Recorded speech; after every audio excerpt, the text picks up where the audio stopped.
एक बात है, जिस प्रकार से हम लोग देख रहे थे मध्य प्रदेश में एक आदिवासी युवकों को मतलब एक मुद्रासाय कर दिया था, उसमें भी तो बाबूलाल मरांडी ने आप लोगों का साथ दिया होगा। ऐसा कुछ साथ नहीं दिया है, ठीक है।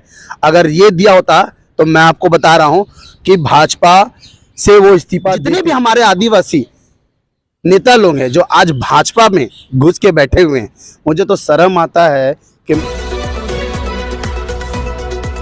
पब्लिक एक्शन न्यूज जनता की आवाज में आप सभी को स्वागत है। अभी हम लोग संवाद करेंगे जो कि जमशेदपुर के सामाजिक और बोला जाए तो हल्का फुल्का राजनीतिक नेता भी हमारे दिनकर कश्यप जी युवा हैं। आज के डेट में जमशेदपुर में इन्होंने कई काम किए, जैसे बिरसा मुंडा का साक्षी गोल चक्कर में मूर्ति लगाना, चाहे आप देख रहे हैं बारीडी चौक में बिरसा मुंडा के सैनिक कोंका कमार का मूर्ति लगाना, इन्हीं का देन है। और आज हम लोग बात करेंगे कि आज की नया कानून लेके आ रहे हैं हमारे भारतीय जनता पार्टी और केंद्र सरकार, तो और यूसीसी को लेके आ रहे हैं। और एक नया चीज हुआ है, यानी कि आदिवासियों को सम्मान दिया गया है, यानी कि बाबूलाल मरांडी जी को प्रदेश अध्यक्ष बनाया गया है। इस पे बात टॉपिक होगा, आप लोग बने रहिएगा, बातें कुछ तगड़ा होगा, आप लोग देखते रहिएगा और शेयर भी कीजिएगा। तो दिनकर कश्यप जी, आप अभी जो यूसीसी आ रहा है, यूसीसी को आप किस प्रकार देखते हैं? देखिए, यूसीसी कानून को अगर देखा जाए तो इसके बारे में ज़्यादा जानकारी तो नहीं है, लेकिन हाँ, यूसीसी के बारे में इतना तो जरूर पता चला है कि ये जो यूनिफॉर्म सिविल कोड मतलब एक समान कर देना। भैया, हम ये पूछना चाहते हैं कि आप एक समान की बात करते हो, हमारी और आपकी क्या समानता कहाँ है? हम रूढ़ी प्रथा से जाने जाते हैं, हमारा हर चीज अलग है। हमारा सीएनटी है, एसपीटी एक्ट है, 5th शेड्यूल है, ग्राम सभा है। आपका क्या है? आप तो इस देश के मतलब क्या बोलेंगे, भाड़ेदार हो, आप यहाँ के हो ही नहीं, तब भी आप मेरे पे कानून थोप रहे हो। तो ये कानून आदिवासियों को नष्ट करने का कानून है और कुछ भी नहीं है। और ये कानून को बाकायदा हम लोगों ने, बिरसा सेना ने बाइकआउट कर दिया है और बिरसा सेना इसका हमेशा बुजदार विरोध किया है और सेंधरा करने को तैयार है इस कानून का। जब किसान आंदोलन में किसानों ने उस कानून को एक्सेप्ट नहीं किया, तो हम ये यूसीसी को क्यों एक्सेप्ट करेंगे? यूसीसी क्या है? आप बताते हैं यूसीसी बात कर रहे हैं, तो आप यहाँ के लोगों को क्या दे रहे हो? ना ही आप शिक्षा की बात करते हो, ना ही रोजगार की बात करते हो, आप एक समानता कानून की बात करो। आपने क्या दिया है आदिवासी को? आज आदिवासी राज्य में जो झारखंड राज्य आदिवासियों का है, क्या आदिवासी यहाँ पे सक्षम है? क्या वो आदिवासी कहीं भी कोई भी इंडस्ट्री का कोई ठेकेदार है, ठेका टेंडर चला रहा है? कहीं नहीं। सब यहाँ पे ठेका मजदूर बने हुए हैं, यहाँ के आदिवासी मजदूर बने हुए हैं। तो यहाँ के आदिवासी लोग मजदूर बने हुए हैं और ठेका टेंडर चलाने वाले सब बाहर के लोग हैं। तो आप बोलते हो समानता का अधिकार बोल रहे, कौन सा समानता है भाई? ये कैसी समानता है? मेरे राज्य में रह के हम ना मालिक बन पा रहे हैं, ना ठेकेदार बन पा रहे हैं, ना हम ठेका चला पा रहे हैं, तो ये कैसी समानता है? यूसीसी आने से देश में सम्मान आ जाएगा, हर लोग एक सम्मान का बात कर रहे हैं, यानी कि बहुत सारे महिलाओं को भी इसमें सम्मान मिलेगा। तो आपको क्या लगता है, यूसीसी आने से कुछ आदिवासी समाज को प्रॉब्लम हो सकता है? बहुत प्रॉब्लम होगा, एकदम प्रॉब्लम होगा। हमारा जल जंगल जमीन छीना जाएगा, हमारा संस्कृति छीना जाएगा, फिर हमारे जो हम सरना कोड की मांग कर रहे हैं, जिस चीज की हम अभी लगातार हमारा सरना कोड का मांग चल रहा है, फिर एक समानता बोल के हम आदिवासियों को हिंदू बोल दिया जाएगा, जबकि आदिवासी हिंदू नहीं है भाई। संविधान भी ये कहता है कि एसटी एससी ओबीसी हिंदू नहीं है। तो फिर आप जबरदस्ती आप एक समान कोड जो ला रहे हो, एक समानता ला रहे हो, तो किस आधार पे ला रहे हो? सरकार ये जवाब दे पहले कि किस तरह की समानता ला रहे हो। आप आदिवासी को आदिवासी मानते हो कि क्या मानते हो? आप अगर आदिवासी को हिंदू मानते हो तो भैया सब चीज आप इक्वल कर दो ना, शिक्षा भी इक्वल कर दो, सब चीज इक्वल कर दो, सब चीज बराबर कर दो, तब हम बोलेंगे कि हाँ, सही मायने में आपने सब चीज सम्मान किया। खाली जातिगत से सम्मान मत कीजिए, खाली आप इस चीज को लेकर सम्मान मत कीजिए कि आदिवासी का सीएनटी एक्ट हटा दिया जाए, आदिवासी का 5th शेड्यूल हटा दिया जाए, आदिवासी का जितने भी अधिकार है उनको हटा दिया जाए और आदिवासी को हिंदू बना दिया जाए। हिंदू बनाने का मेन मकसद क्या है? ये जो समानता जो यूसीसी लाया जा रहा है ना, ये आदिवासियों का जमीन को हस्तांतरण करने का ये कानून है और कुछ नहीं है। तो अभी स्टालिन जी ने जिस प्रकार से कहा, पहले यहाँ देश का जो वर्ण व्यवस्था है उनको पहले हटाइए, फिर यूसीसी लाने का बात कीजिए, इस बात को आप किस प्रकार देखते हैं? देखिए, स्टालिन ने जो कहा है तो ये सही में कहा है, क्योंकि जो पहला तो वन व्यवस्था को आप ठीक कीजिए। जो यहाँ का वन व्यवस्था है, आप जो उच्च जाति, फिर जो नीचे जाति, फिर उसके बाद डाउन वाले जाति, तो ये आप पहले ठीक करो, उसके बाद यूसीसी का बात करो। तो मैं स्टालिन जी के बातों से सहमत हूँ और मैं उनकी बातों को समर्थन करता हूँ। बिल्कुल।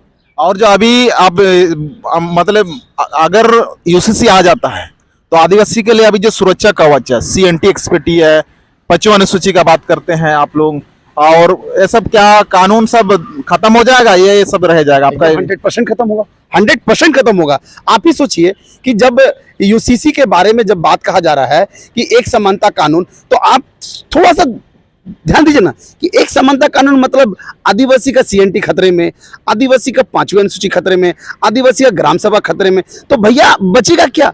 ये समानता कहाँ है? इसको समानता नहीं बोलेंगे, ये तो आप आदिवासी का ही नुकसान करके आदिवासी को ढकेल दे रहे हैं वहां पे। ये शिकार देखिए, ये शिकार कोई नहीं बन रहा है, ये सारा का सारा षड्यंत्र सिर्फ आदिवासी के लिए रचा गया है। आदिवासी का जमीन पे ही ये लोगों का आंख गड़ा हुआ है। अब जो बचा है आदिवासी का जमीन बचा हुआ और कुछ नहीं। तो अभी दूसरा ये है कि भाजपा यूसीसी लेके आ रहा और देश में बात कर रहा है कि सम्मान आएगा, और दूसरा बात है कि झारखंड में आप लोग को तो सम्मान दे ही दिया है, जो कि भाजपा ने प्रदेश अध्यक्ष बना दिया है। माननीय बाबूलाल मरांडी जो हमारा पूर्व मुख्यमंत्री थे, उसको अभी प्रदेश अध्यक्ष बनाया, उससे भी वो लोग आप लोगों को सम्मान दे दिया, और ऊपर से राष्ट्रपति भी बना दिया, आपको झारखंड में प्रदेश अध्यक्ष बना दिया, फिर भी आप खुश नहीं है।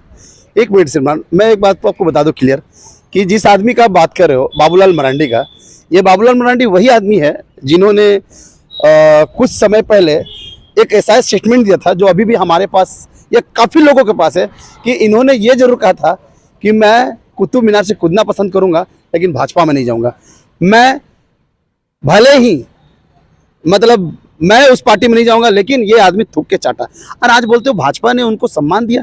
भाजपा ने सम्मान नहीं दिया, भाजपा ने एक बंदर को खरीदा। बंदर में समझते हैं, डुगडुगिया बजाएगा बंदर, डुगडुगिया बजाएगा मदारी और नाचेगा बाबूलाल मरांडी। ये सपना जो देख रहे हैं ना भाजपा वाले लोग कि यहाँ के आदिवासियों को बेवकूफ़ बना देंगे और यहाँ के लोगों को ये बता देंगे कि हमने राष्ट्रपति दिया आदिवासी, हमने आपका प्रदेश अध्यक्ष दिया आदिवासी। तो भैया मैं आपको बता दे रहा हूँ, जो यूसीसी का बात आपने कुछ देर पहले कहा था, तो चाहते तो राष्ट्रपति भी ये बात कर सकते थे, चाहते तो राष्ट्रपति वहीं से खंडन कर सकते थे। बस ये एक रबड़ स्टाम्प है, ये चीज़ जान लीजिए। और ये कहीं भी हम लोगों का फायदा के लिए नहीं है। प्रदेश अध्यक्ष बनाया गया है तो ये सिर्फ एक चुनावी मुद्दा है, और चुनाव के लिए प्रदेश अध्यक्ष रखा गया है, नहीं तो अन्यथा ऐसा कुछ भी आदिवासियों का विकास का नहीं रास्ता दिख रहा है। तो चुनावी मुद्दा आप बोल रहे हैं, तो क्या चुनावी मुद्दा होने के नाते क्या भाजपा जब उनको प्रदेश अध्यक्ष बना दिया है तो क्या आदिवासी कुछ आदिवासी तो उनके पक्ष में जरूर जाएंगे? देखिए, आदिवासी उनके पक्ष में जाएंगे जो आदमी अपने स्टेटमेंट से पीछे हट के बात करती है, और जो आदमी अपने मातृ भूमि को नहीं बचा पाता है। आज वो आदमी जब 1932 का बात नहीं कर पा रहा है, जब वो आदमी आपका 60-40 को लेके नहीं बात करता है, वो आदमी यहाँ के नीति सिद्धांत को नहीं लेके बात करता है। भाजपा के इशारे पे नाचने वाले लोग ये चीज़ सोच लेते हैं कि यहाँ के जनता को बेवकूफ़ बनाएंगे और आदिवासी का एक बड़ा सा रबड़ स्टाम्प ला के खड़ा कर देंगे तो आदिवासी उनको वोट देंगे। तो ये सोचना गलत होगा, क्योंकि आदिवासी इतना बड़ा बेवकूफ़ नहीं है, और आदिवासी भी जानकार हो गए हैं और वो शिक्षित हो रहे हैं, और कहीं ना कहीं भाजपा को इस बार चोट पड़ेगी। और ये बाबूलाल मरांडी का फैसला का कि क्या दिखाना चाहते हैं? बाबूलाल मरांडी कौन सा बड़ा तोप है भैया? यही व्यक्ति है जो आदिवासी को मतलब नीचा दिखाने का भी काम किया है। अरे आज के दिनों में आप ही बताइए कि आपके विरोध में इतना काम हो रहा है लेकिन आप एक स्टैंड नहीं दे पा रहे। आपके विरोध में इतना सारा चीज हो रहा है, आपका सरकार केंद्र में है, लेकिन आदिवासी को अधिकार की बात नहीं हो रही है। एक बात है, जिस प्रकार से हम लोग देख रहे थे मध्य प्रदेश में एक आदिवासी युवकों को मतलब एक मुद्रासाय कर दिया था, उसमें भी तो बाबूलाल मरांडी ने आप लोगों का साथ दिया होगा। ऐसा कुछ साथ नहीं दिया है, ठीक है। अगर ये दिया होता तो मैं आपको बता रहा हूं कि भाजपा से वो इस्तीफा देते। और जितने भी हमारे आदिवासी नेता लोग हैं जो आज भाजपा में घुस के बैठे हुए हैं, मुझे तो शर्म आता है कि मैं उनको आदिवासी बोल रहा हूं। वो अपना जात धर्म बदल ले तो बेहतर होगा, क्योंकि उनको लगता है कि तलवार चाटेंगे और अपने आप को हिंदूकरण करके आदिवासियत बचाएंगे, तो वो इम्पॉसिबल है, ठीक है। और जो मध्य प्रदेश में हुआ है वो बहुत ही निंदनीय घटना हुआ है, और मैं तो बोलूँगा कि जिन्होंने किया है उसको फांसी की सजा हो बस। तो हम ये बोलना चाहेंगे, भाजपा एक पार्टी है, ठीक है, तो उनमें भी आदिवासी लोगों को जाना चाहिए, ऐसे बात नहीं कि नहीं जाना चाहिए। तो जैसे होता है कि क्या हम और ये कहा कि वो भी पार्टी है तो जाना जरूर चाहिए, तो क्या भाजपा के हमारे आदिवासी नेता क्या आदिवासी का पक्ष में बात नहीं रखते? क्या आदिवासी का कानून को बचाने का बात नहीं करते? जब से सरकार में आई है भाजपा, जब से केंद्र में आई है, एक भी नेता अगर आदिवासियों के बारे में बात किया हो तो वो हमें दिखा दे। भाजपा के समक्ष घुटना टेकने वाले नेता लोग आदिवासी, चाहे वो अर्जुन मुंडा हो, चाहे वो बाबूलाल मरांडी हो, चाहे वो रमेश हंसदा हो, चाहे कई भी नेता हो, जितने भी भाजपा के आदिवासी नेता लोग हैं, वो लोग सिर्फ तलवार चाटने वाले हैं और तलवार चाट के जिंदगी काटेंगे। सिर्फ आदिवासी का शोषण करेंगे और आदिवासी को इस्तेमाल करेंगे, वोट बैंक बना के बस उसको इस्तेमाल करना है। और उनके मुद्दों पे कोई बात नहीं होगी। उनके मुद्दों पे तब बात होगी जब वो सरकार पे नहीं रहेंगे। आज सरकार पे है तो उनके मुद्दों पे बात नहीं होगी। मतलब आप यूसीसी को और जो बाबूलाल मरांडी जी प्रदेश अध्यक्ष बने हैं, इसमें आदिवासी समाज खुश नहीं है, ये आपका कहना है? एकदम कुछ भी नहीं है, सीधा सा बात है। एकदम बोल दिया जाए तो बाबूलाल मरांडी जो आज प्रदेश अध्यक्ष बनाया गया है भाजपा का द्वारा, तो मुझे कोई खुशी नहीं है।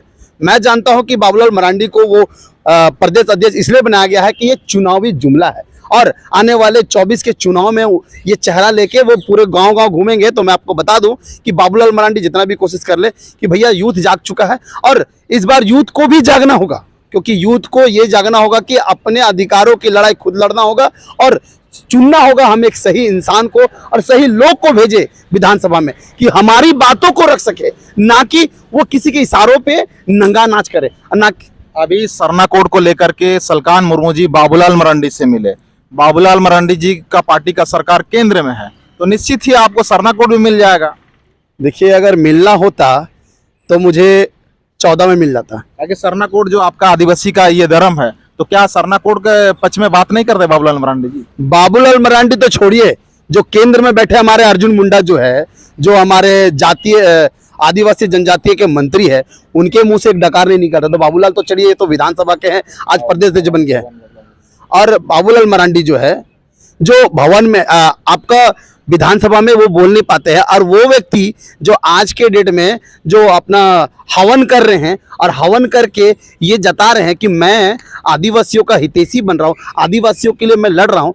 आप मुझे ये बताओ कि आप आदिवासी को कहाँ लेके जा रहे हो? आप हवन कर रहे हो, आप अपने आका को खुश करने के लिए हवन कर रहे हो। ये किस तरह की आपकी आदिवासियत है? आप आदिवासी को किस तरह में लेके जाते हो? आप मुझे पहले ये स्टैंड क्लियर करो कि आप आदिवासी हो कि हिंदू हो, ये क्लियर कर दो। अगर आप आदिवासी हो, अगर आदिवासी हो तो हवन क्यों करो? और अगर आप हिंदू हवन कर रहे हो तो भैया फिर 5th शेड्यूल की बात कौन करेगा?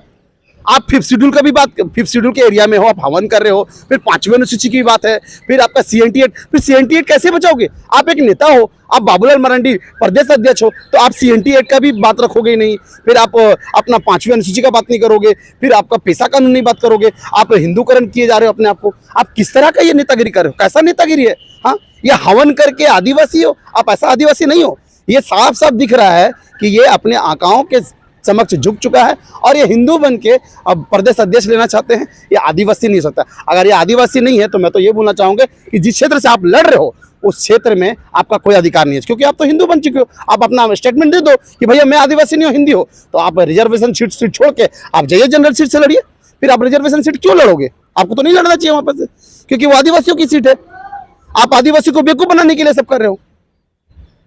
मतलब बाबूलाल मरांडी जी हिंदू बन गए हैं और आदिवासियों के लिए काम नहीं कर रहे हैं। एकदम भी नहीं, कहीं यानी कि अभी बोला जाए कि बाबूलाल मरांडी जी आदिवासी प्रदेश अध्यक्ष है और आदिवासियों के लिए काम करेंगे, ये सब ढकोसला है। नहीं, आदिवासी प्रदेश अध्यक्ष नहीं, हिंदू प्रदेश अध्यक्ष हो।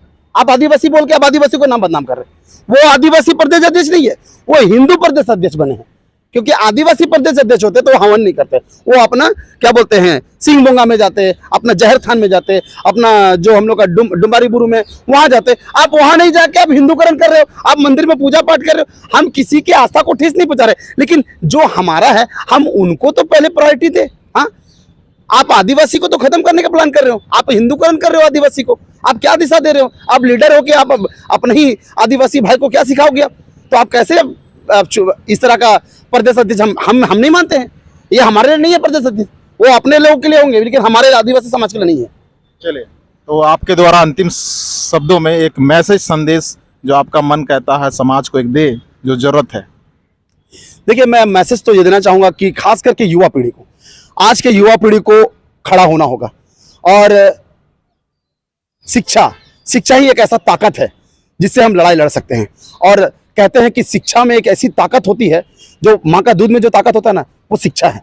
शिक्षा जैसे ही हम बड़े होते हैं तो हम बड़े होने के बाद हम शिक्षा को खोजना चाहिए। और शिक्षे में वो ताकत है ना, वो कलम में जो ताकत है वो किसी में ताकत नहीं। हाँ, जहां पे जरूरत होगा हम वहां पे अपना हर ताकत बल और अपना छल, अपना दल बल सब दिखाएंगे। लेकिन आज का मांग यही है कि यूथ को आगे आना होगा और यूथ ही इस पूरे भारत के भूगोल को चेंज कर सकते हैं, आने वाले राजनीति को चेंज कर सकते हैं। नहीं तो अन्यथा आने वाला समय युवाओं के लिए पूरा दरवाजा बंद हो जाएगा, उसके बाद कुछ नहीं कर सकते हैं। मेरी लड़ाई जारी है, मैं लड़ रहा हूं, मैं लड़ूंगा और अंततः तक लड़ूंगा। लेकिन अब ये लड़ाई सिर्फ मेरी नहीं है, ये मेरी व्यक्तिगत लड़ाई नहीं है, ये पूरे समाज की लड़ाई है, पूरे विश्व, पूरे देश की लड़ाई है। तो आइए हम साथ मिल के लड़ते हैं। और मैं यही अपने यूथ से बोलना चाहूँगा कि समय को व्यर्थ ना करें। आप जिस आधार से लड़ सकते हैं उस आधार से लड़िए। अगर कलम से लड़ना चाहते हैं तो कलम से लड़िए, अगर आप सड़क पे आके लड़ना चाहते हैं सड़क से लड़िए। लेकिन जरूरत है हमें उस जगह भी जाना जहां से मेन लड़ाई शुरू होती है, क्योंकि आज वहां पे वैसे लोग बैठे हुए हैं जो हमारे चीज़ों से खिलवाड़ कर रहे हैं, हमारे मस्तक से खिलवाड़ कर रहे हैं। शिक्षा से लेके हर चीज को बर्बाद करके रख दिया गया है, जिसका हम आकलन भी नहीं कर सकते हैं। चलिए, तो हम लोग ने युवा नेता है और सामाजिक कार्यकर्ता बोलेंगे इनको, काहे कि जमशेदपुर के लिए और आदिवासी समाज के लिए बहुत सारा काम किया है।